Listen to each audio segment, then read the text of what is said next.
BA ಪ್ರಥಮ semester optional Kannada ವಿದ್ಯಾರ್ಥಿಗಳೇ, 2024-25ನೇ ಸಾಲಿನಲ್ಲಿ ಬರುವಂತಹ ಪಠ್ಯಪುಸ್ತಕ ಪ್ರಾಚೀನ ಕನ್ನಡ ಸಾಹಿತ್ಯ ಚರಿತ್ರೆ.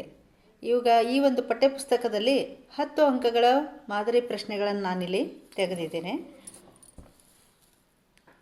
ಉದಾಹರಣೆಗೆ ಮೊದಲನೆಯದು, ಕನ್ನಡ ಪ್ರಾಚೀನತೆ ಕುರಿತು ಹೇಳಿರುವ ಹಲವು ವಿದ್ವಾಂಸರ ಅಭಿಪ್ರಾಯವನ್ನು ತಿಳಿಸಿರಿ.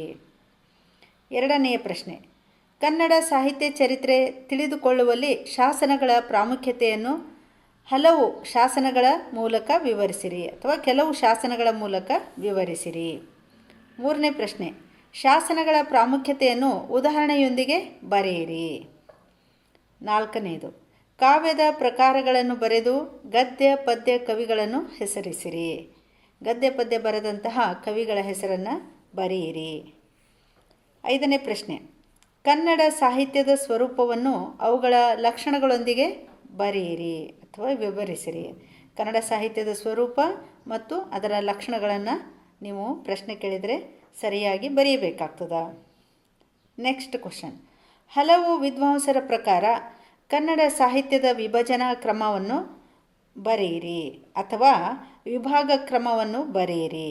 ಅಂದರೆ ಈ ಯುಗಗಳ ಕುರಿತು, ನಡುಗನ್ನಡ ಯುಗ, ಜೈನ ಯುಗ, ಈ ಕುರಿತು ಏನಂದರೆ ಹಲವು ವಿದ್ವಾಂಸರು ವಿಭಾಗಗಳನ್ನು ಮಾಡಿದ್ದಾರೆ. ಅಧ್ಯಯನದ ಅನುಕೂಲಕ್ಕಾಗಿ ಅದನ್ನು ಕೇಳಿದರೆ ನೀವು ಬರಿಬೇಕು. ನೆಕ್ಸ್ಟ್, ಚಂಪು ಸಾಹಿತ್ಯದ ಅರ್ಥ ಮತ್ತು ಚಂಪು ಸಾಹಿತ್ಯದಲ್ಲಿ ಬರುವ ಕಾವ್ಯಗಳನ್ನು ಹೆಸರಿಸಿರಿ.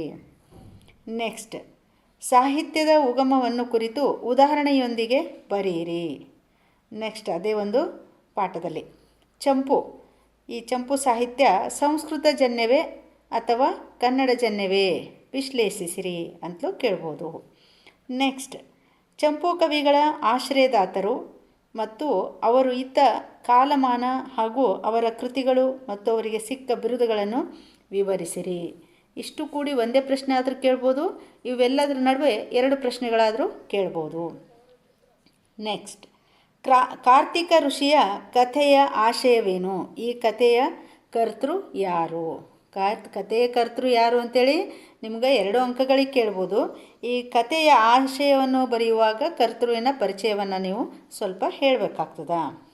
ನೆಕ್ಸ್ಟ್, ಪೊತ್ತಿರ್ದನ್ ಇಕ್ಕಲೊಲ್ಲದೆ ನೆಲದೋಳು, ಈ ಪದ್ಯದ ಆಶಯವೇನು? ಅಂದರೆ ಈ ಪದ್ಯದ ಒಂದು ಆಶಯವನ್ನು ಬರೀಬೇಕಾದ್ರೆ ಆ ಸಂದರ್ಭದಲ್ಲಿ ಈ ಪದ್ಯ ಬರೆದಂಥ ಕವಿಯ ಪರಿಚಯವನ್ನು ಸ್ವಲ್ಪ ನೀವು ಹೇಳಬೇಕಾಗ್ತದ. ನೆಕ್ಸ್ಟ್, ಅಹಿಂಸಾ ತತ್ವವನ್ನು ಸಾರಿದ ಭರತ ಬಾಹುಬಲಿಯ ಯುದ್ಧ ಪ್ರಸಂಗವನ್ನು ಬರೆಯಿರಿ ಅಂತ ಕೇಳಿದರೆ ಆ ಇಡೀ ಒಂದು ಪದ್ಯದಲ್ಲಿ ಬರುವಂತಹ ಅಹಿಂಸಾ ಪ್ರಸಂಗವನ್ನು ನೀವು ಹೇಳಬೇಕಾಗ್ತದೆ. ಅಹಿಂಸಾ ತತ್ವಗಳದಾವು ಕೆಲವು, ಅವುಗಳನ್ನು ಜೈನ ಧರ್ಮದ ಕೆಲವು ಅಹಿಂಸಾ ತತ್ವಗಳನ್ನು ನೀವು ಇಲ್ಲಿ ಬರಿಬೇಕಾಗ್ತದೆ. ಅವು ನುಡಿಗಳಲ್ಲಿಯೇ ಪಂಪ ಹೇಳಿದಾನೆ.